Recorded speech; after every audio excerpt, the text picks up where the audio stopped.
hari-hari ini sudah semakin jahat. Peraturan-peraturan yang dibuat pun sudah semakin parah, ya. Tadi saya mendengar sebelum masuk sedikit informasi lagi, ya. Bahkan melewati jalan tol sudah diberlakukan peraturan nirsentuh, ya. Jadi untuk bisa melewati jalan tol, scan tangan. Ada apa? Yang berbahagia ialah mereka yang mendengarkan firman Allah dan yang memeliharanya. Jangan karena kebutuhan-kebutuhan duniawi, ya, maka kita pun terjebak dengan rancangan-rancangan daripada mereka untuk menjatuhkan kita, ya. Kalau sudah nirsentuh, jadi disentuh ya lewat. Bahkan dikatakan, ya, kalau tidak menerima akan diberi sanksi. Ada apa? Peraturan apa ini? Tetapi semua ini akan terjadi sebagai penggenapan daripada apa yang tertulis, ya. Saya juga tidak tahu sampai kapan saya bisa melayani saudara di live streaming ini, ya. Karena ini juga jaringan internet, ya, sudah mulai, ya, dikerjain lah saya katakan, ya. Seperti yang dikatakan mereka-mereka yang berani dengan vokal, ya, yang pada akhirnya di spam, ya. Mereka juga mengajari kita sekarang bagaimana untuk berbicara di sosial media supaya pemberitaan itu bisa tetap, ya. Jadi jangan ada perkataan-perkataan yang sampai mereka salah, mereka tangkap, kita di spam dan kita tidak bisa nanti untuk pelayanan, ya. Ini jaringan-jaringan ada masalah nggak? Saudara sadari nggak? Ternyata bukan hanya di tempat ini yang ada masalah, ya. Di seluruh penjuru Indonesia sudah banyak masalah. Karena apa? Ya. Ada satu, ya. Ada satelit, sesuatu yang canggih lah, mungkin, ya. Entah nanti di spam juga itu, ya, perkataan itu, ya. Saya katakanlah antena lah dulu, ya. Siapa tahu pula nanti di spam lagi, ya. Akan ada seperti pemancar yang telah ditaruhkan di seluruh bumi. Dan Indonesia sedang memasukinya, ya. Dan orang yang telah menerapkannya telah datang memasuki Indonesia, ya. Jadi sebenarnya kalau kita menyimak, ini tidak perkenalan lagi. Ini sudah dibuat dulu baru disampaikan. Pembodohan itu namanya. Karena sudah dibuat dulu, ya. Kalau saudara memahami semua ini, memahami pekerjaan mereka, rancangan-rancangan mereka itu sudah dikerjakan dulu.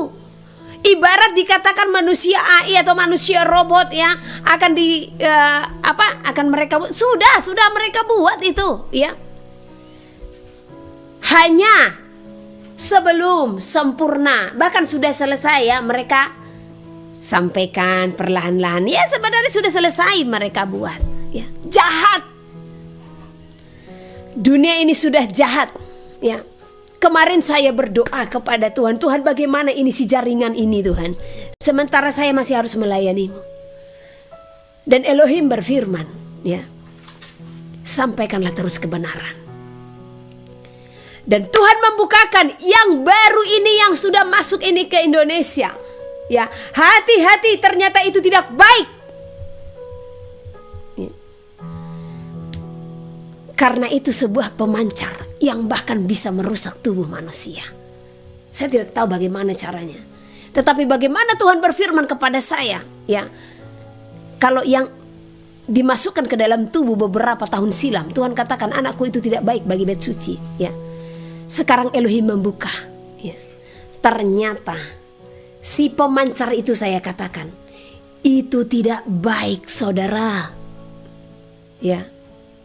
Orang mengatakan 5G katanya tidak baik, ini di atasnya.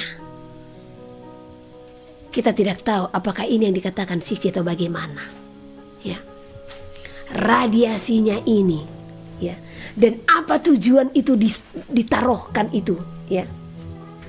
Dan di sini di hutan ini saya katakan, waktu di tempat pertama kami telah pernah melihat itu. Kami pikir tadinya bintang berjejer ya, lurus. Dan jumlahnya banyak. Ternyata itu yang mereka buat. Makanya saya katakan ya, itu bukan perkenalan lagi, sudah mereka buat dulu. Baru mereka sampaikan dulu, sampaikan lagi. Dan ternyata itu efek sangat besar ya. Makanya berdoa saudara ini, yang menerima ini berdoa, karena radiasinya ternyata merusak sel-sel manusia. Hati-hati ya. Saya tidak tahu bagaimana caranya. Tetapi kalau sudah Elohim yang berfirman, ya, tidak akan pernah salah.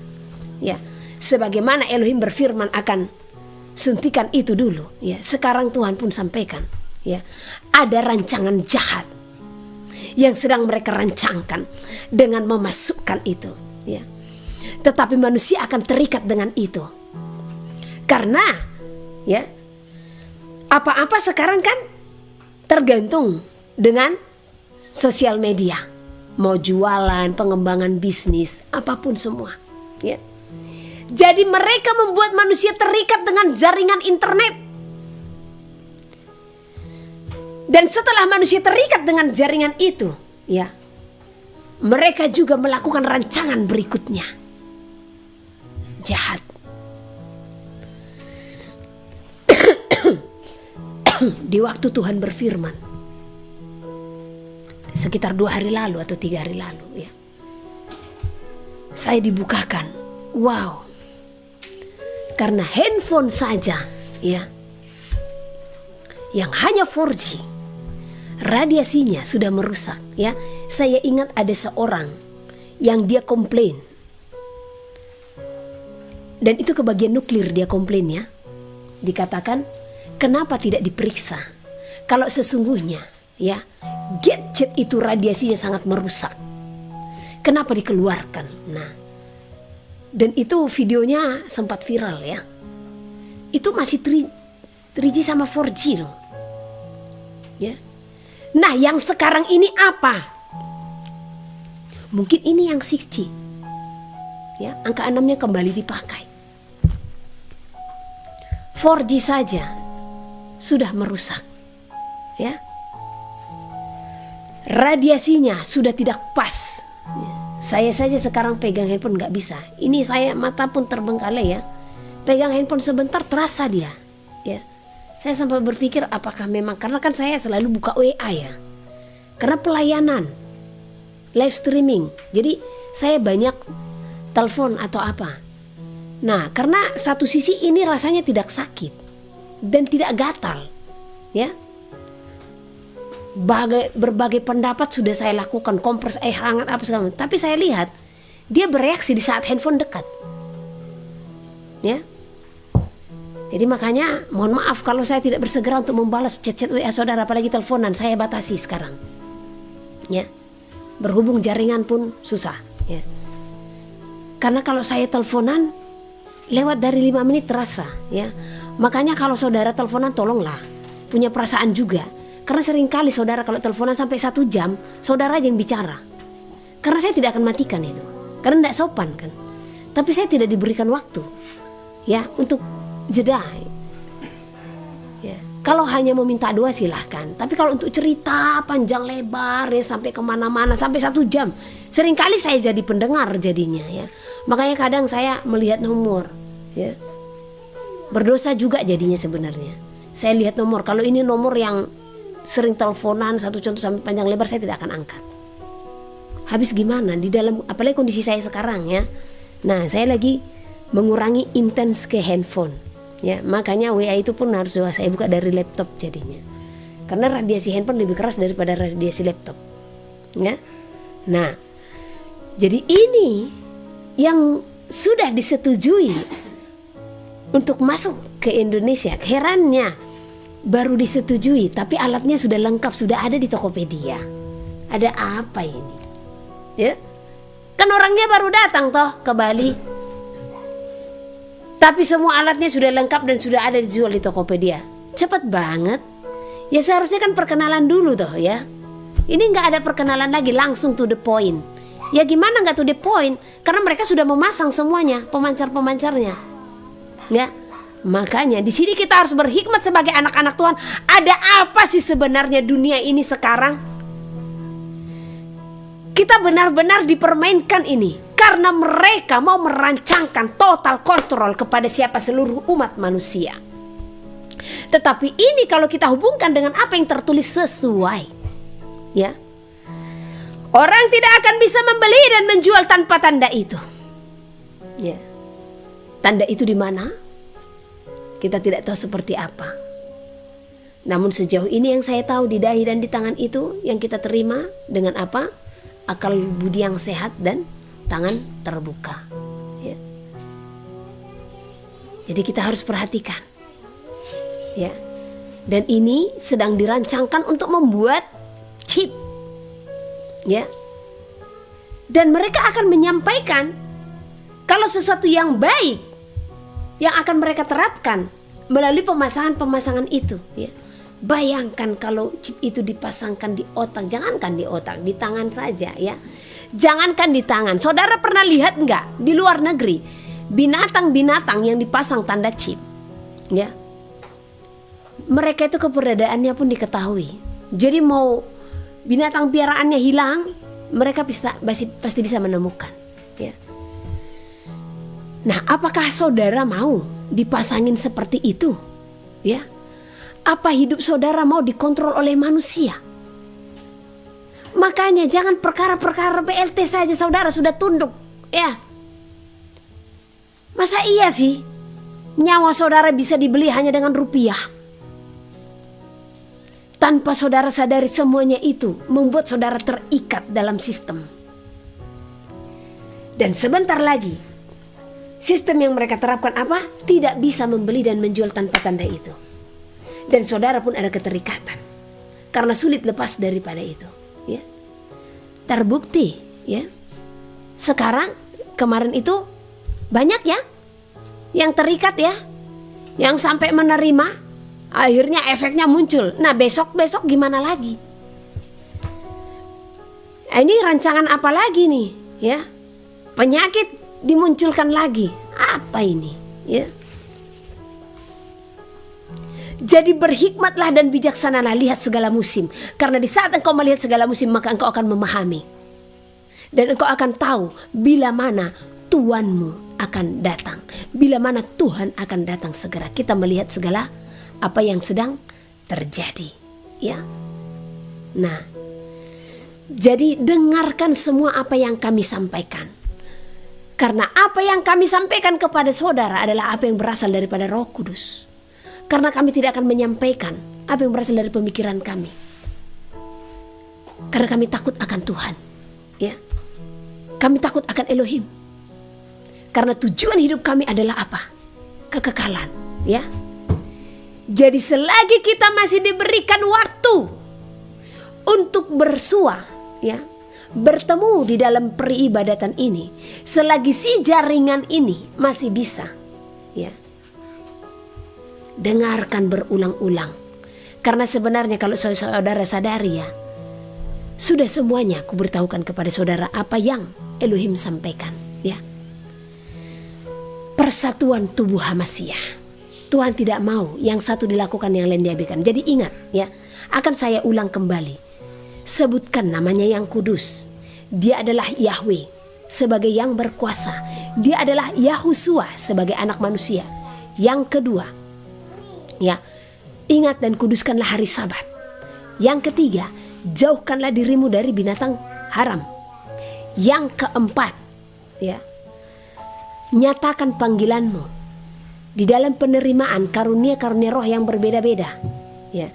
Yang kelima, jadilah penyembah-penyembah yang menyembah Bapa di dalam roh dan kebenaran.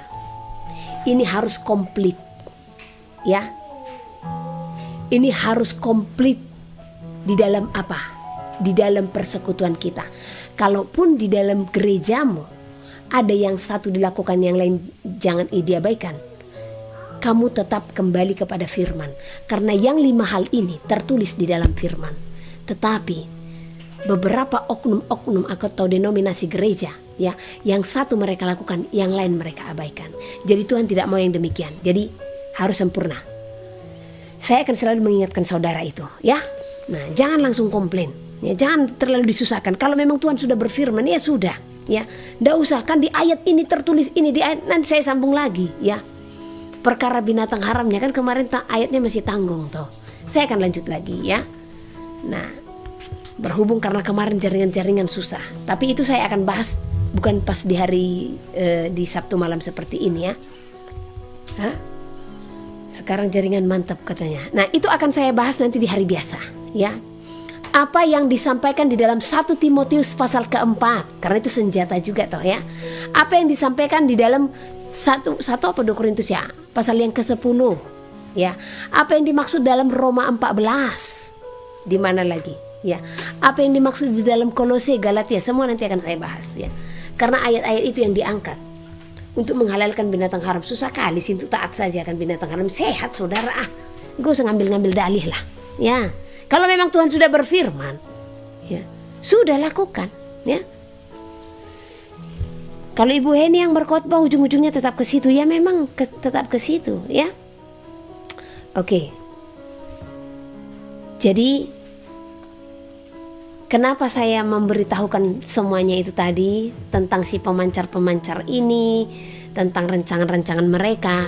Nah, di saat ini sudah diberlakukan di dalam dunia, maka kesusahan akan terjadi. Ya, kita akan memasuki masa kesusahan. Ya, percaya saudara. Ya, seluruh bumi ini akan dikuasai perkara makanan, minuman. Ya. Sekarang saya heran, air pun sudah diurusi, ya. Katanya kemarin itu perkara air, tujuannya apa? Menyucikan air katanya. Apa sih menyucikan air? Ketawa kita mendengarnya, ya. Menyucikan air. Ya, ada apa ini sebenarnya? Jadi saya ingat, ya, file yang ditemukan yang tahun 1500 itu, ya. Mereka merancangkan sesuatu yang jahat melalui makanan dan minuman, ya. Di kitab suci juga tertulis, ya, air akan terasa pahit sehingga yang meminumnya akan mati. Kalau hanya pahit bisa mati enggak? Tidak. Jadi kata pahit di sana itu berarti air diracuni. Jadi pahit itu berbicara racun. Bagaimana nanti cara mereka meracuni air? Makanya ini yang sebenarnya Tuhan perintahkan, hai engkau yang dari perkotaan keluar, ya.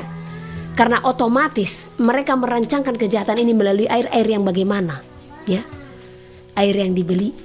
Percaya saudara, makanya kalau di perkampungan masih air mengalir, air dari bawah, ya.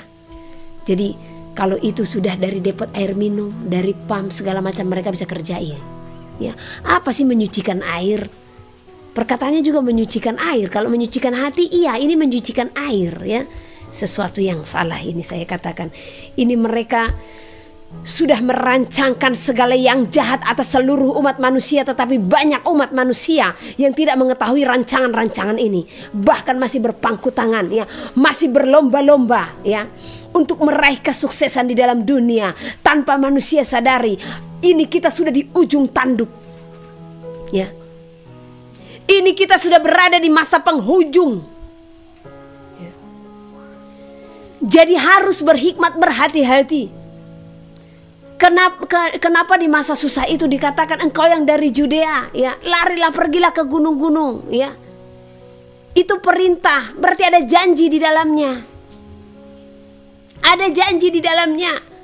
Kalau toh, ya, sama juga susahnya dengan orang yang masih tetap berada di Judea. Kenapa Tuhan perintahkan keluar dari Judea?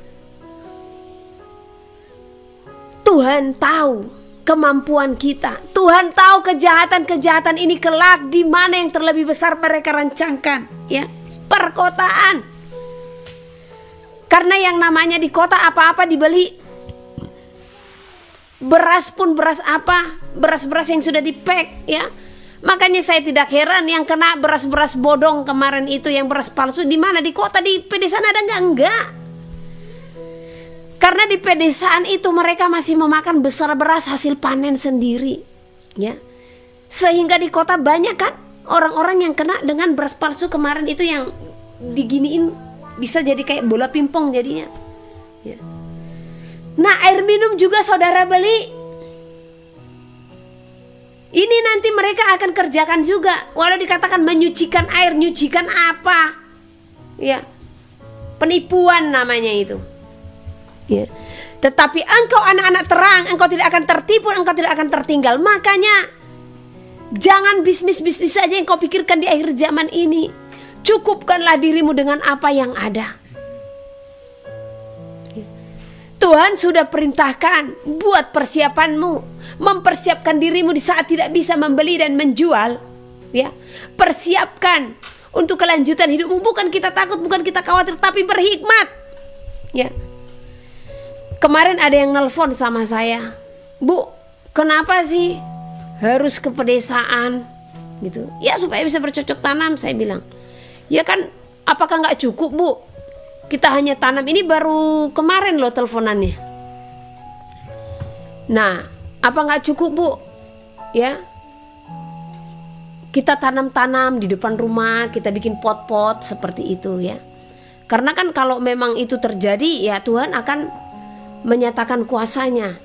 Saya langsung bilang, Bu, sepertinya Ibu mendengar dari satu pengajaran deh. Iya, katanya. Karena ada satu pengajaran mengatakan, ngapain kita takut? Jangan khawatir, katanya. Ya, sebab ketakutan itu tidak berasal daripada Tuhan. Ya, saya tidak menakut-nakuti saudara. Ini firman Tuhan, ya, menyampaikan kepada saudara untuk berhikmat. Ya. Sama seperti orang yang kena banjir itu ya. Dia berdoa kepada Tuhan. Dan dia mengharapkan Tuhan menyelamatkan dia. Tetapi berbagai cara Tuhan lakukan untuk menyelamatkan, tetap juga melalui manusia toh. Bukannya dia langsung datang turun menyelamatkan ya. Dia mengirimkan tim SAR ya. Dia mengirimkan balok entah apa untuk menolong dia, tetapi dia tetap menunggu Tuhan ya. Akhirnya apa? Dia pun hanyut ya. Di saat di penghakiman dia menuntut Tuhan. Tuhan katakan, saya kan sudah kirimkan. Jadi sama itu dengan hari ini ya. Tuhan sudah berfirman kepada saudara, mari keluar dari perkotaan ya. Lakukan segala sesuatu untuk menunjang hidupmu kelak, supaya engkau tidak terlalu susah di zaman kesusahan itu, sekalipun engkau akan menghadapinya. Apa iya nanti saudara tuntut Tuhan, saya bikin polybag, saya bikin pot, kenapa engkau tidak menumbuhkannya? Padahal engkau kan berfirman jangan takut, jangan khawatir ya. Bodoh juga orang yang maju dalam menghadapi malapetaka ya.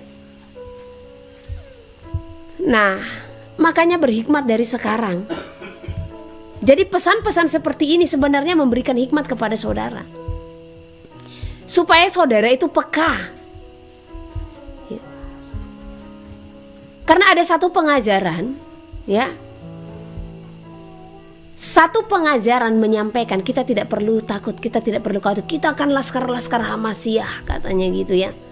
Jadi kita harus maju dan berjuang berperang. Aduh gimana kalau semua mereka sudah memakai tanda bilangan, mau makan apa? Katanya tanam di polybag langsung tumbuh, baru nanti itu dicabut tumbuh lagi. Mana ada seperti itu ya. Memang aneh-aneh sekarang hamba Tuhan. Makanya hambaku menyakiti hatiku, kata Tuhan ya. Jadi ingat, masa kesusahan sudah di depan mata. Oke, sekarang kita dengarkan ya. Apa yang Tuhan sampaikan menjelang masa kesusahan itu. Tuhan berfirman, sanggupkah manusia menjadi kekasihku di masa kesusahan itu? Tahu gak artinya apa? Kekasih Tuhan itu adalah mereka yang tidak pernah khawatir akan segala hidup. Mereka yang selalu memiliki damai sejahtera. Ya. Mereka yang selalu memiliki hati berpaut dan berpadanan kepada Elohim. Ya. Tuhan bertanya, Tuhan menyampaikan, ya, Elohim menyampaikan, sanggupkah manusia menjadi kekasihku di masa kesusahan itu? Artinya, sanggupkah engkau bertahan tetap memuji dan menyembah Tuhan di masa kesusahan itu? Bisakah engkau berjuang menjadi kekasihnya di masa kesusahan itu? Karena banyak orang saking susahnya masa itu, mereka pun tunduk kepada sistem, tunduk kepada bilangan. Mereka menyerah, ya. Kemudian Tuhan katakan, bagaikan sungai yang kering, kerinduanku atasmu sampai hari ini. Bayangkan sungai yang kering. Begitu Tuhan berfirman, kerinduannya akan hati manusia di zaman ini. Saya berpikir, aduh, bagaimana sebenarnya hati manusia ini? Ya, seperti apa hati manusia yang sulit kalikah datang kepada Tuhan di zaman ini? Merindukan hatimu yang berseru-seru di dalamku. Jadi bagaikan sungai yang kering, ya. Kerinduan Tuhan atas kita sampai hari ini. Dan kerinduan hati Tuhan untuk hati kita yang berseru-seru di dalam Tuhan. Bagaikan sungai yang berhenti mengalir, begitupun hatimu yang engkau berikan bagiku. Tahu kan sungai yang berhenti mengalir, stop, ya, berhenti. Seperti itulah hati manusia tadinya mengalir. Di saat cinta mula-mula, dia datang kepada Tuhan. Tetapi lama kelamaan dia mengalami penderitaan, kesusahan di saat mengikut Tuhan. Dia pun berhenti. Airnya pun tidak ada, kering, habis. Ya. Bagaikan surat yang tidak sampai. Elohim memang penuh dengan perumpamaan, ya. Bagaikan surat yang tidak sampai, begitupun firmanku engkau buat bagimu. Yang sesungguhnya aku mengirimkan pesan bagimu, supaya aku mendapati engkau bersiap-siap di hari yang kutuliskan bagimu. Kenapa dikatakan bagaikan surat yang tidak sampai? Kalau satu contoh, ada saya mengirim pesan, ya, tolong tunggu saya nanti di pinggir sungai jam 3. Saya kasih surat ini. Nah, di saat saya kasih surat itu, tetapi surat ini tidak sampai, maka orang itu pun tidak akan datang. Ya. Nah, begitu juga firman Elohim diperbuat oleh manusia. Ya. Bahkan sekalipun telah mendengarkan, mereka tidak menggenapinya. Ya. Tuhan telah berfirman, ya, aku akan datang. Tetapi manusia tidak datang menghampirinya. Sehingga apa? Tertinggal, ya. Bagaikan surat yang tidak sampai, begitupun firmanku engkau buat bagimu. Yang sesungguhnya aku mengirimkan pesan bagimu, supaya aku mendapati engkau bersiap-siap di hari yang kutuliskan bagimu. Jadi sesungguhnya pesan Tuhan, kumandang-kumandang yang diberikan itu, ya, hanya untuk apa? Memperingatkan kita supaya kita bersiap-siap di saat hari kedatangannya. Maka aku pun berduka di saat aku menjemputmu. Engkau pun belum mempersiapkan hatimu sampai hari itu. Akankah aku menunggumu saat hari itu telah tiba di hadapanmu? Juga, apakah aku akan membawamu dengan ketidaksiapanmu? Coba, apakah Tuhan akan membawa kita? Atau apakah Tuhan akan menunggu kita di saat Dia sudah datang kita belum siap? Tidak. Ya, karena Dia telah memberitahukan pemberitahuan sebelumnya. Jadi supaya kita hendak bersiap-siap dan berjaga-jaga. Jadi di saat Dia datang, kita didapatinya telah bersiap-siap, ya. Dengarkanlah. Hari itu sungguh seluruh bumi akan melihat kebangkitan orang-orang kudus, ya, sesuai, ya, dengan yang tertulis, ya. Perjamuanku sudah tiba. Hanya orang-orang yang bersiap-siaplah yang kubawa bersama-sama denganku. Sekali lagi, perjamuanku sudah tiba. Hanya orang-orang yang bersiap-siaplah yang kubawa bersama-sama denganku. Sungguh aku berfirman bagimu, juga aku memberikanmu peringatan, supaya aku mendapati engkau turut dalam hitungan orang-orang yang kudus menyongsong hari yang kuberitahukan bagimu. Juga aku melihatmu bersinar menyinari kegelapan yang memenuhi bumi. Aku juga mendapati engkau tunduk akan segala firman-Ku. Jadi ingat saudara terkasih, Dia hanya berdiam di dalam setiap jiwa yang tunduk akan firman-Nya. Ya. Jadi persiapkan hidupmu, karena di saat Elohim datang, engkau tidak bersiap-siap, maka engkau akan ditinggalkannya. Karena Dia telah memberikan peringatan terlebih dahulu kepada kita semua. Ya. Jadilah hamba yang diinginkan oleh-Nya, yang memiliki hati yang penuh sukacita, yang memiliki hati yang selalu bersiap-siap dan berjaga-jaga. Jadilah hamba yang tidak akan pernah menyakiti hatinya, ya. Seperti apa hamba yang Elohim inginkan? Mari kita buka dari 1 Petrus pasal yang pertama.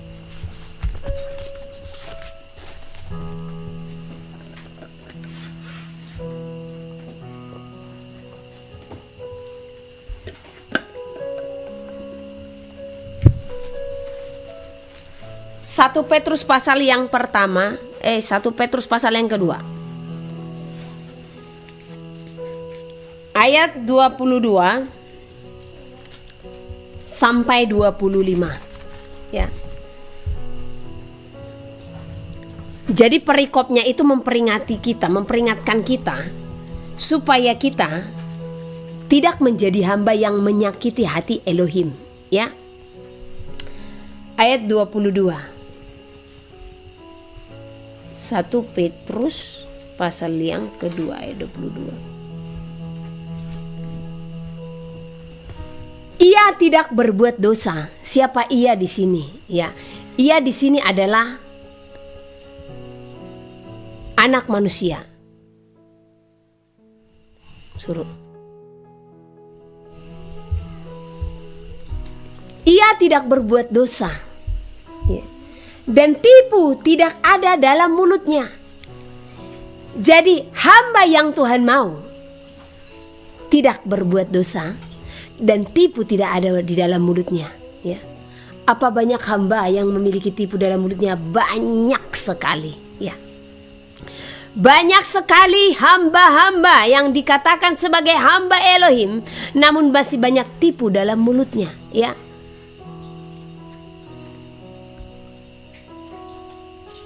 Ayat 23, seperti apa lagi yang Tuhan mau sebagai hambanya?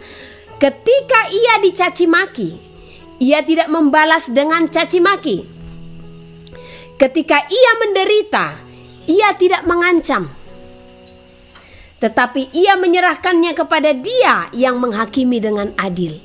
Nah, Yahushua HaMasyiah, ia di sini adalah Yahushua HaMasyiah, anak manusia itu. Dia adalah teladan bagi setiap umat manusia, sebagai contoh bagi kita, ya. Karena Dia datang ke dalam bumi, Dia menyatakan diri sebagai anak manusia, ya.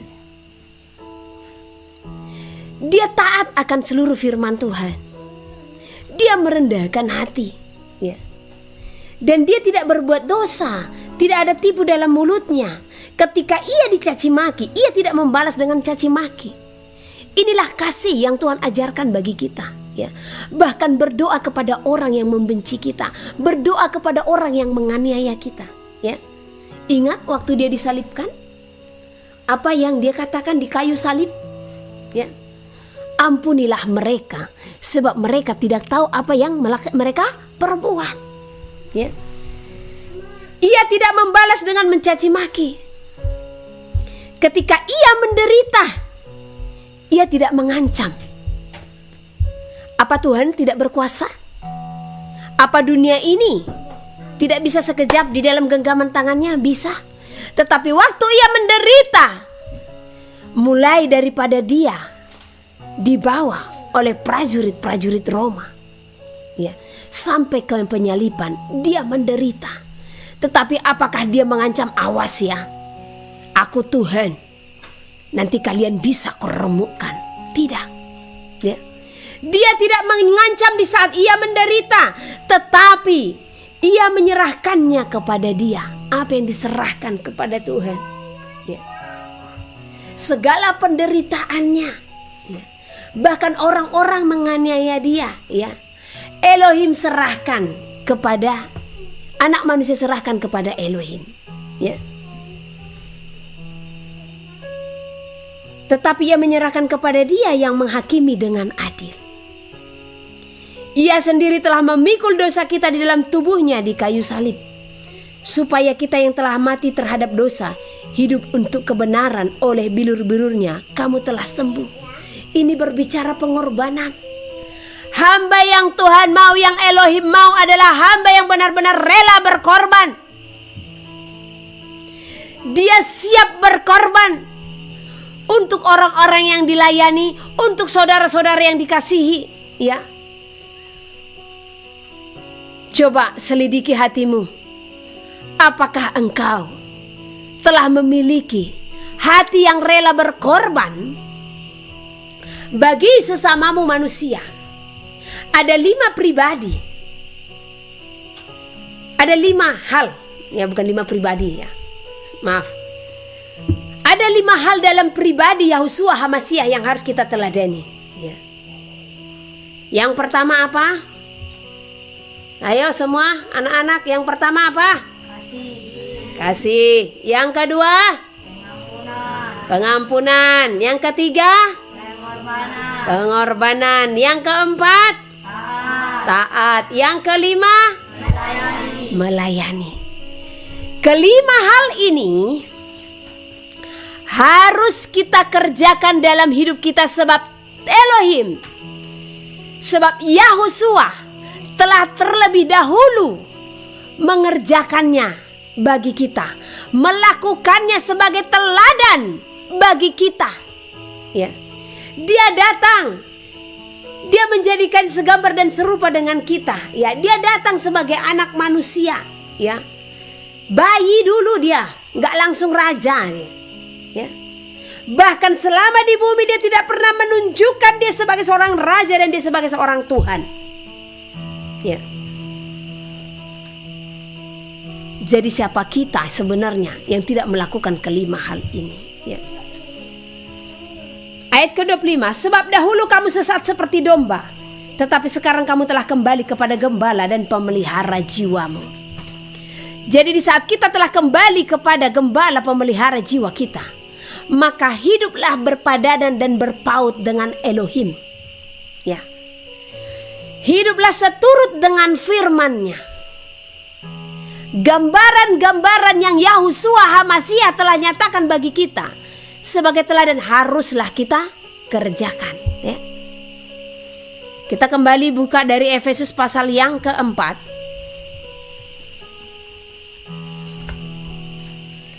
Ayat yang ke-17 sampai 32. Ya, agak panjang ini.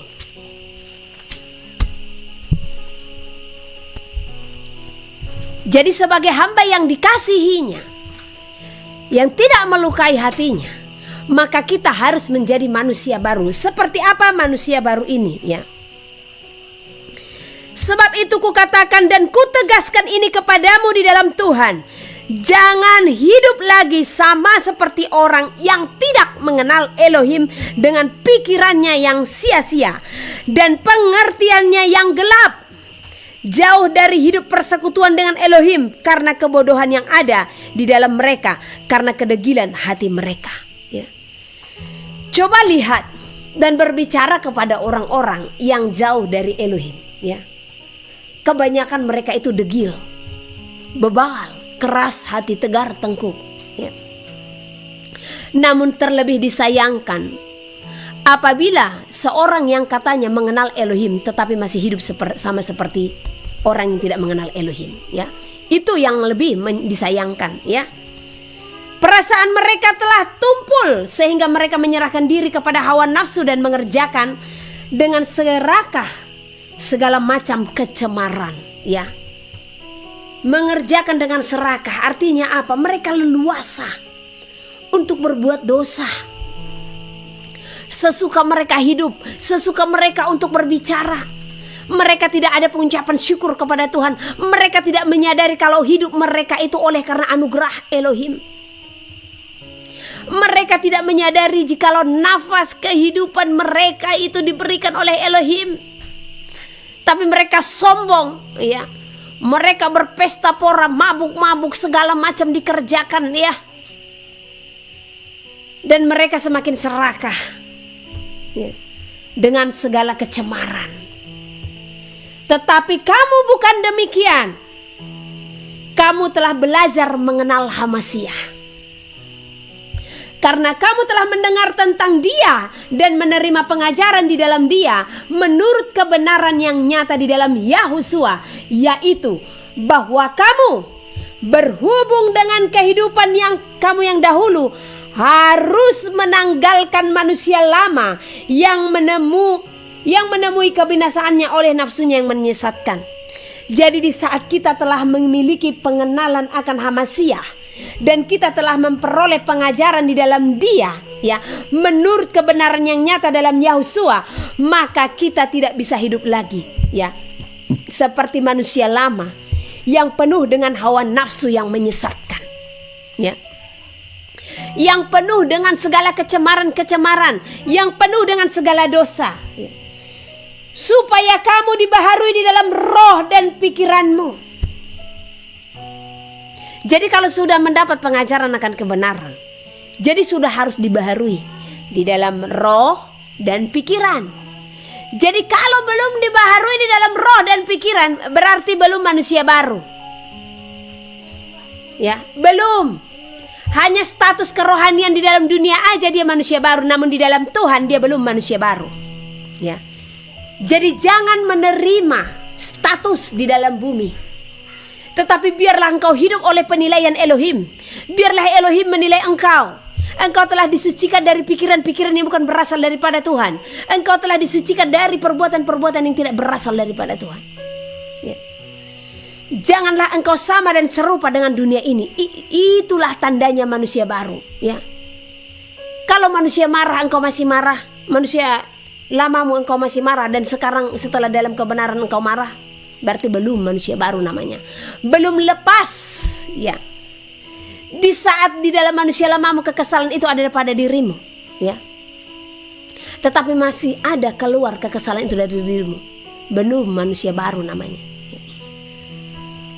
Tadi malam waktu buka Sabat kami benar-benar ditegur, ya. Tapi kami bersyukur. Bersyukurnya di mana? Sekiranya Tuhan peringatkan, mungkin kami tidak menyadari. Kadang dosa-dosa kecil, ya, yang kita sepelekan, yang kita abaikan, ya. Kami ditegur perkara apa coba? Kekesalan, ya. Ternyata di saat berulang-ulang kekesalan itu ada pada kita, itu tandanya belum lepas. Hitung dalam 1 bulan ada berapa kali? Jikalau itu dalam 1 bulan ada, atau jangan 1 bulan, dalam 2 bulan itu ada, 3 bulan itu ada, berarti belum pelepasan, belum manusia baru, ya. Benar-benar keras tadi malam suara Tuhan itu, ya. Melalui mulut ini dia berfirman, ya. Dikatakan beranjaklah dari tempatmu, katanya. Dari tempat apa? Bukan dari tempat kami tinggal sekarang, ya. Artinya beranjak dari segala tempat-tempat yang bukan berasal daripada Tuhan. Kekesalan. Ternyata kekesalan ini adalah salah satu pembinasa keji yang diam di bait suci. Jadi jangan berikan tempat untuk kekesalan dan kekecewaan, ya, karena orang kesal pasti kecewa, ya. Jadi Tuhan bukakan, ternyata ada, ya, yang masih belum lepas dari kekesalan ini, ya. Walaupun itu hal-hal kecil. Sampai saya katakan mungkin ada anak, satu contoh gak cocok dengan pikiranmu, kau pun kesal, ya. Gak bisa. Seperti itu gak bisa. Harus dilawan, harus dibuang. Jadi kalau itu masih berulang-ulang, ya, hari ini kesal, ya, aman dulu dalam sebulan. Bulan depan kesal, ya, aman lagi dalam sebulan. Bulan depannya lagi kesal. Oh, itu belum lepas namanya. Itu belum manusia baru. Itu namanya menyanyiakan baptisan yang telah engkau terima, ya. Bukan berarti saya menyuruh saudara untuk dibaptis ulang, enggak. Tetapi nyatakan kuasa dalam baptisanmu. Supaya apa? Supaya kelihatan, ya, supaya terbukti di saat engkau dibaptis, engkau lahir baru, engkau menjadi manusia baru. Dengan apa? Tidak hidup seperti manusia lamamu. Ya, di saat manusia lamamu ada kekesalan, jangan engkau bawa di saat engkau menjadi manusia baru. Tetapi adakan pendamaian di dalam hatimu. Jadi sebagai saudara seiman harus ada damai sejahtera, sehati, sepikir, sejiwa. Itu jemaat mula-mula, ya. Jadi dari sekarang, ya, siapapun kita, kalau masih memelihara kekesalan, kemarahan, ketersinggungan, buang, ya. Doa pelepasan malam ini, ya. Doa pelepasan gak mesti ada hamba Tuhan di depan saudara. Bisa kok saudara langsung kepada Tuhan. Sadari semua itu. Jikalau kekesalan itu bisa menghalangimu untuk ikut dalam pengangkatan, bisa menjadikanmu tertinggal karena setitik noda akan mencemari jubahmu. Setitik noda akan menghalangi engkau untuk ikut dalam pesta perjamuan, ya. Satu contoh nih, saya pakai baju putih nih. Kalau ada setitik noda, jangankan setitik, ada pun satu lingkar noda di bajuku ini, apakah saya masih layak untuk pergi ke pesta di bumi ini? Layak toh? Ya, bisa kan?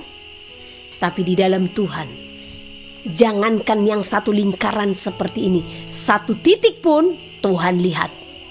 Ya, Tuhan selidiki. Hei engkau, masih ada kekesalan dalam dirimu yang kau pelihara yang tidak engkau lepaskan, maka engkau tidak layak untuk masuk ke dalam pesta perjamuanku. Aduh, sakit banget. Padahal kita sudah taat persepuluhan, kita sudah berbahasa roh, kita sudah bernyanyi menyembah, ya, kita sudah menyatakan sosial kepada mereka yang berkekurangan, ya, apalagi segala macam, ya.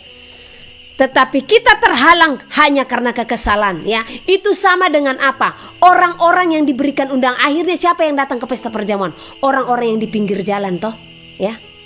Yang diberikan undangan gak datang, sibuk, ya. Artinya siapa? Orang-orang yang telah menerima kebenaran, banyak yang akan tertinggal. Karena apa? Mereka mengabaikan di saat Tuhan berfirman dia akan datang, ya. Akhirnya siapa yang ikut ke pesta perjamuan? Orang-orang yang di pinggir-pinggir jalan sana, ya. Tetapi itu pun di saat ada seorang yang datang dan tidak memakai pakaian pesta, maka dia pun ditarik, ya, dilemparkan ke dalam satu tempat yang hanya kedengaran kertak gigi dan cerit tangis, ya. Jadi di sini pakaian itu berbicara apa? Karakter, ya. Kesal itu salah satu karakter yang harus dibuang, ya. Ini hal kecil karena memang banyak orang melumrahkan kekesalan, ya. Tetapi di dalam Tuhan ternyata nggak bisa dilumrahkan, ya. Nah, jadi buang, ya. Jangan gampang kesal, ya. Siki-siki kesal ngapain sih, ya?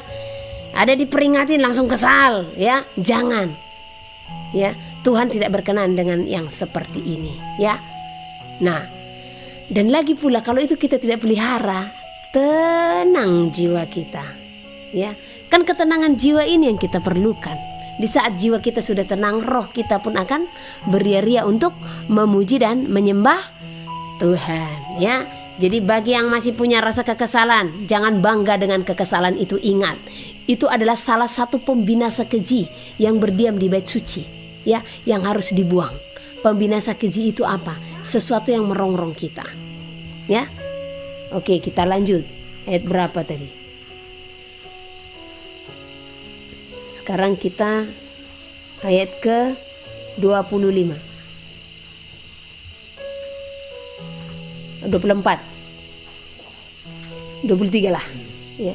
Supaya kamu dibaharui di dalam roh dan pikiranmu, dan mengenakan manusia baru yang telah diciptakan menurut kehendak Elohim, dan di dalam kebenaran dan kekudusan yang sesungguhnya, dan mengenakan manusia baru. Jadi di saat kita dibaharui, ya, di dalam roh dan pikiran kita, kita pun mengenakan manusia baru yang telah diciptakan menurut kehendak Elohim di dalam kebenaran dan kekudusan yang sesungguhnya. Karena itu buanglah dusta dan berkatalah benar seorang kepada yang lain, karena kita adalah sesama anggota. Jadi jangan saling mendustai, ya. Apabila kamu menjadi marah, janganlah kamu berbuat dosa. Janganlah matahari terbenam sebelum padam amarahmu. Artinya di sini, kadang situasi membuat atau memancing kita marah, tetapi jangan izinkan kemarahan itu terjadi, ya. Namun kita harus menguasai hati, ya, dan harus benar-benar pemberesan, ya, jangan sampai matahari terbenam, ya, engkau belum beres dalam hatimu. Supaya apa? Di saat tidurmu pun, ya, engkau tidak susah, ya, jiwamu kan terkungkung menderita, ya kan? Di saat apa? Di saat amarah itu ada dalam dirimu. Nah, bagaimana jikalau malam itu roh maut menghampiri, ya? Maka sudah selesai, ya. Dan janganlah beri kesempatan kepada iblis. Nah, makanya segala sesuatu itu langsung diselesaikan supaya tidak memberikan kesempatan kepada iblis. Jadi sama seperti yang saya katakan roh maut tadi, ya. Di saat satu contoh engkau marah, ya. Nah, di saat engkau marah, selesaikan itu, ya. Jangan izinkan, ya. Beberapa hari lalu saya benar-benar hampir tercobai oleh seseorang, ya. Jadi ini pengalaman yang luar biasa, ya, karena dalam diri saya pribadi, ya, dan bahkan saya bisa mengakuinya. Paulus pun pernah mengakui apa yang ada di dalam dirinya jika memang itu benar, ya. Saya tidak tipe pemarah, ya, dan saya bukan orang yang emosional, gampang emosi gitu, ya. Tetapi saat itu saya benar-benar terpancing, ya, dengan seorang ibu yang dimana saya tidak tahu tujuannya apa. Ada kewajiban yang harus kami lakukan, ya. Dan kami berdoa kepada Tuhan di dalam ketidakmampuan kami, ya. Tuhan buka jalan, ya. Nah, di saat Tuhan buka jalan, kami membereskan semuanya, ya. Tetapi tidak selesai sampai di situ, ya. Ada sesuatu hal yang kami tidak mampu.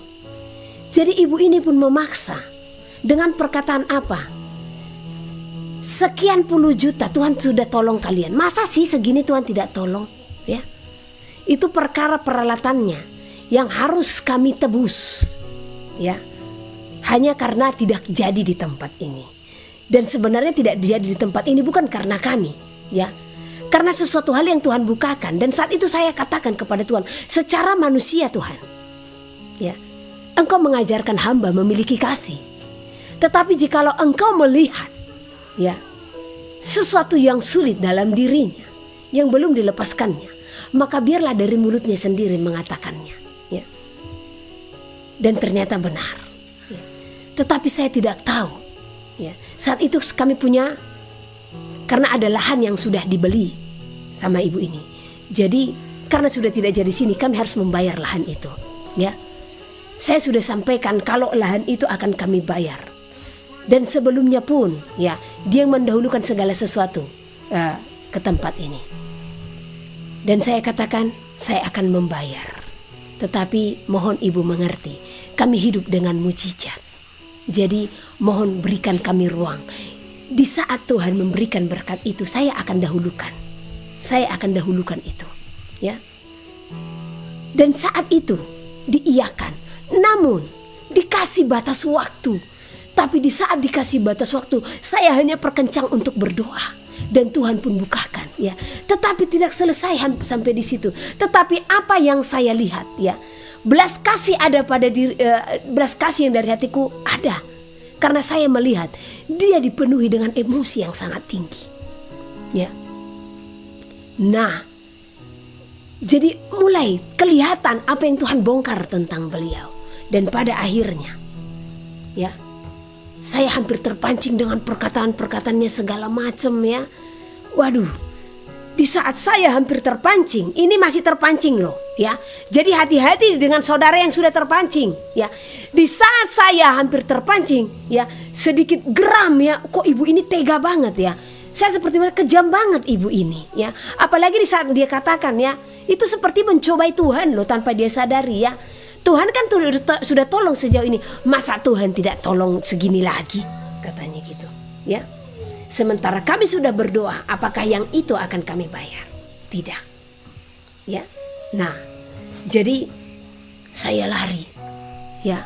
Saya ambil tempat, saya berdoa.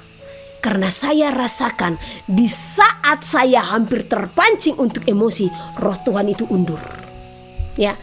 Jadi bagi orang yang gampang kesal dan pemarah, jangan sok-sok katakan Tuhan berfirman bagimu. Karena Tuhan tidak berkenan. Ya, dan Tuhan tidak akan berfirman kepada orang-orang yang memiliki karakter pemarah. Ya, karena di saat saya terpancing seperti hendak marah gitu ya. Nah, saya sudah sempat buat kalimat terserah ibu lah ya. Tetapi di situ saya sudah terpancing, langsung saya hapus. Saya berdoa kepada Tuhan. Saat saya berdoa, Tuhan tolong saya Tuhan. Sakit rasanya, susah rasanya saya di saat emosi itu mulai ada di hati ya. Dan itu saya alami setelah saya hidup dalam Tuhan. Baru kali ini saya alami yang membuat hal seperti itu. Yang biasanya saya paling menangis bersedih, tetapi ini saya seperti terpancing untuk geram ya, dengan perlakuannya. Karena saya lihat kok gak ada peri kemanusiaannya. Saya lihat dia orang yang kuat di dalam firman katanya, tetapi apa ya, ada rasa dendam sepertinya masih tersisa dalam hatinya ya.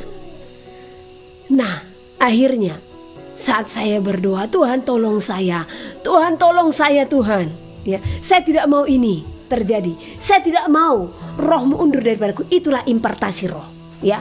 Di dalam dirinya ada emosional yang tinggi. Makanya hati-hati. Saya selalu bilang kepada saudara, mendengarkan khotbah siapapun, saudara harus hati-hati. Saudara harus minta penudungan. Karena kita tidak kenal siapa pengkhotbah itu. Kita tidak tahu bagaimana karakternya. Karena saya bukakan saja kepada saudara, nanti akhir khotbah saya akan bukakan ya, bagaimana Tuhan memperlihatkan saya orang-orang yang terkenal sebagai hamba Tuhan besar, tapi Tuhan perlihatkan kepada saya di dalam mimpi mereka ketarik oleh malaikat dan mereka dicampakkan ke dalam api neraka. Karena apa? Ya. Banyak hal yang mereka sembunyikan sehingga manusia hanya melihat bagaimana mereka hebatnya, fasihnya mereka dalam berkhotbah, berkata-kata, meneguhkan orang ya. Tetapi ingatlah, minta penudungan, karena saudara tidak tahu siapa mereka, bagaimana karakter mereka ya. Karena di saat karakter mereka tidak benar ya, saudara pun terlena, bisa ada impartasi roh. Seperti itulah kemarin di saat saya chattingan ya, ada impartasi emosi itu tadi ya. Tetapi pada akhirnya saya bilang sama Tuhan, Tuhan sekalipun dia tidak suka dan dia emosi dengan kami, dia geram dengan kami Tuhan, namun jangan biarkan itu diam dalam kami. Dalam nama Yahosua saya tolak roh kegeraman, saya tolak roh kemarahan ya. Nah, karena saya sudah rasakan saat itu, di saat rasa emosi itu mulai ada ya, langsung roh Tuhan itu undur dari saya tidak mau. Itu kesusahan besar dalam hidup saya tidak mau ya. Dan saat itu Tuhan pun merangkul saya tiba-tiba ya. Akhirnya saya hanya kirim SMS, Bu, semua sudah kami lakukan, inilah yang mampu kami lakukan, karena hutang kami sudah lunas. Jadi ini yang terakhir ini tidak termasuk hutang ya. Ini hanya peralatan yang tadinya sempat dia beli dan memang kami sama-sama membeli ya, yang dia minta saya untuk membayarnya ya, yang luar biasanya sampai segala sesuatunya lah ya. Nah, jadi saya bisa mengampuninya, saya bisa melepaskan pengampunan. Bahkan sekarang entah kenapa di hati ini saya sangat kasihan dengan dia. Saya sangat kasihan. Saya bilang sama Tuhan, Tuhan tolong buang Tuhan kekesalan hatinya ya. Itu berawal dari kesal loh ya. Ujung-ujungnya apa sampai segitunya ya, berawal dari kesal ya. Saya bilang sama Tuhan, beberapa hari saya berdoa, Tuhan buang kekesalan hatinya Tuhan, berikan damai sejahtera dalam hidupnya, jangan sampai iblis bekerja dalam dirinya ya. Nah, Jadi berusaha dan berjuang untuk melawan semua emosi, kemarahan, kekesalan, ya. Jangan terlalu gampang mengucapkan kata-kata dari mulut ini, ya. Nah, jikalau engkau diberikan peringatan, ya, terlebih pesan Tuhan, terima saja, senyum saja, apapun itu, ya. Jangan terlebih dahulu ucapkan perkataan kesal, ya. Oke, kita lanjut. Nanti ingatkan saudara saya, bagaimana hamba-hamba Tuhan tadi yang dilempar ke api neraka. Bisa saya lupa soalnya, karena saya harus menyiapkan ini. Ayat 26. Sudah, ya. Ayat 28. Orang yang mencuri, janganlah ia mencuri lagi. Tetapi baiklah ia bekerja keras dan melakukan pekerjaan yang baik dengan tangannya sendiri, supaya ia dapat membagikan sesuatu kepada orang yang berkekurangan. Luar biasa, ya. Di sini saja diperintahkan untuk bekerja supaya bisa membagikan kepada orang yang berkekurangan. Sudahkah engkau memiliki hati, ya? Sudahkah engkau memiliki hati untuk menolong sesamamu, ya? Di sini harus kita pahami. Sudahkah engkau memiliki hati kepada orang yang berkekurangan? Sudahkah engkau memiliki hati melihat fakir miskin dan janda-janda miskin? Atau engkau memalingkan wajahmu? Ya. Kita lanjut. Janganlah ada perkataan kotor keluar dari mulutmu, tetapi pakailah perkataan yang baik untuk membangun. Di mana perlu, supaya mereka yang mendengarnya beroleh kasih karunia. Ya. Jadi hendaklah perkataan-perkataan yang keluar dari mulut kita itu adalah perkataan-perkataan yang membangun. Ya. Supaya orang yang mendengarnya beroleh kasih karunia.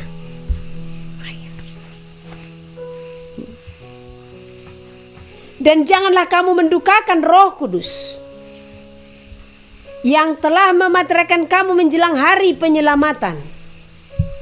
Segala kepahitan, kegeraman, kemarahan, pertikaian, dan fitnah hendaklah dibuang dari antara kamu. Demikian pula segala kejahatan. Sekali lagi, segala kepahitan, kegeraman, kemarahan, pertikaian, dan fitnah hendaklah dibuang dari antara kamu. Demikian pula segala kejahatan. Jadi kita harus membuang segala kepahitan. Ya, jangan pelihara 1 itu. Samuel pasal 10. Lalu Samuel mengambil buli-buli berisi minyak, dituangnyalah ke atas kepala Saul, diciumnyalah dia sambil berkata, "Bukankah Tuhan telah mengurapi engkau menjadi raja atas umatnya Israel? Engkau akan memegang tampuk pemerintahan atas umat Tuhan, dan engkau akan menyelamatkannya dari tangan musuh-musuh di sekitarnya. Inilah tandanya bagimu bahwa Tuhan telah mengurapi engkau menjadi raja atas miliknya sendiri. Apabila engkau pada hari ini pergi meninggalkan aku, maka engkau akan bertemu dengan 2 orang laki-laki di dekat kubur Rahel di daerah Benyamin di Selsah. Mereka akan berkata kepadamu, keledai-keledai yang engkau cari itu telah diketemukan, dan ayahmu tidak memikirkan keledai-keledai itu lagi, tetapi ia khawatir mengenai kamu. Katanya, apakah yang akan kuperbuat untuk anakku itu? Dari sana engkau akan berjalan terus lagi dan sampai ke pohon Tarbantin Tabor. Maka di sana engkau akan ditemui oleh 3 orang laki-laki yang naik menghadap Allah di Betel. Seorang membawa 3 ekor anak kambing, seorang membawa 3 ketul roti, dan yang lain lagi sebuyung anggur. Mereka akan memberi salam kepadamu dan memberikan kepadamu 2 ketul roti yang akan kau terima dari mereka. Sesudah itu engkau akan sampai ke Gibea Allah, tempat kedudukan pasukan orang Filistin. Dan apabila engkau masuk kota, engkau akan berjumpa di sana dengan serombongan nabi yang turun dari bukit pengorbanan dengan gambus, rebana, suling, dan kecapi di depan mereka. Mereka sendiri akan kepenuhan seperti nabi. Maka roh Tuhan akan berkuasa atasmu. Engkau akan kepenuhan bersama-sama dengan mereka dan berubah menjadi manusia lain. Apabila tanda-tanda ini terjadi kepadamu, lakukanlah apa saja yang didapat oleh tanganmu, sebab Allah menyertai engkau.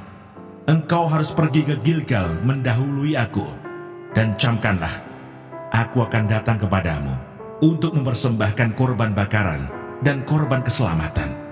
Engkau harus menunggu 7 hari lamanya, sampai aku datang kepadamu dan memberitahukan kepadamu apa yang harus kau lakukan.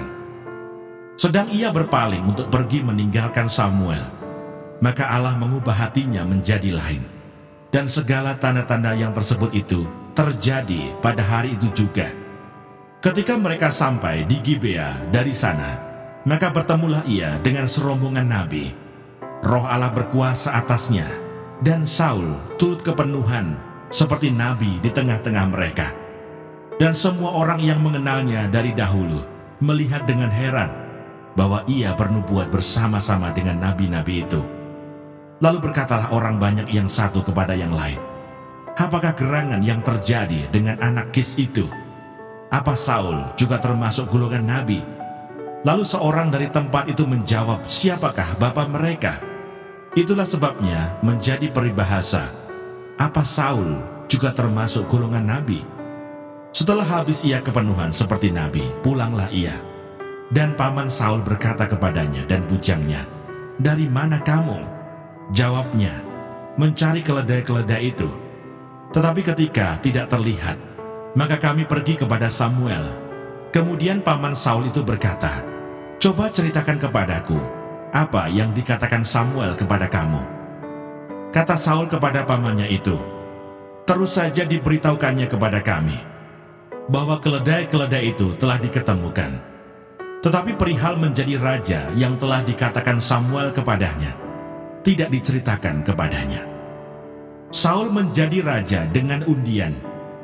Kemudian Samuel mengerahkan bangsa itu ke hadapan Tuhan di Mizpah, dan ia berkata kepada orang Israel itu, beginilah firman Tuhan Allah Israel, aku telah menuntut orang Israel keluar dari Mesir, dan telah melepaskan kamu dari tangan orang Mesir, dan dari tangan segala kerajaan yang menindas kamu. Tetapi sekarang kamu menolak Allahmu yang menyelamatkan kamu dari segala malapetaka dan kesusahanmu dengan berkata, tidak, angkatlah seorang raja atas kami. Maka sebab itu, berdirilah kamu di hadapan Tuhan, menurut sukumu dan menurut kaummu. Lalu Samuel menyuruh segala suku Israel tampil ke muka, maka didapati suku Benyamin. Sesudah itu, disuruhnyalah suku Benyamin tampil ke muka, menurut kaum keluarganya. Maka didapati kaum keluarga Matri.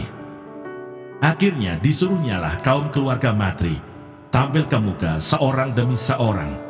Maka didapati Saul bin Kis. Tetapi ketika ia dicari, ia tidak diketemukan. Sebab itu ditanyakan pula lah kepada Tuhan, apa orang itu juga datang kemari? Tuhan menjawab, sesungguhnya ia bersembunyi di antara barang-barang. Berlarilah orang ke sana dan mengambilnya dari sana. Dan ketika ia berdiri di tengah-tengah orang-orang sebangsanya, ternyata ia dari bahu ke atas lebih tinggi daripada setiap orang sebangsanya. Dan Samuel berkata kepada seluruh bangsa itu, kamu lihatlah orang yang dipilih Tuhan itu, sebab tidak ada seorang pun yang sama seperti dia di antara seluruh bangsa itu. Lalu bersoraklah seluruh bangsa itu demikian, hidup raja. Kemudian Samuel menguraikan kepada bangsa itu tentang hak-hak kerajaan, menuliskannya pada suatu piagam, dan meletakkannya di hadapan Tuhan. Sesudah itu Samuel menyuruh seluruh bangsa itu pulang, masing-masing ke rumahnya. Saul pun pulang ke rumahnya, ke Gibea, dan bersama-sama dengan dia ikut pergi orang-orang gagah perkasa yang hatinya telah digerakkan Allah. Tetapi orang-orang Dursila berkata, masakan orang ini dapat menyelamatkan kita? Mereka menghina dia dan tidak membawa persembahan. Yang berbahagia ialah mereka yang mendengarkan firman Allah dan yang memeliharanya.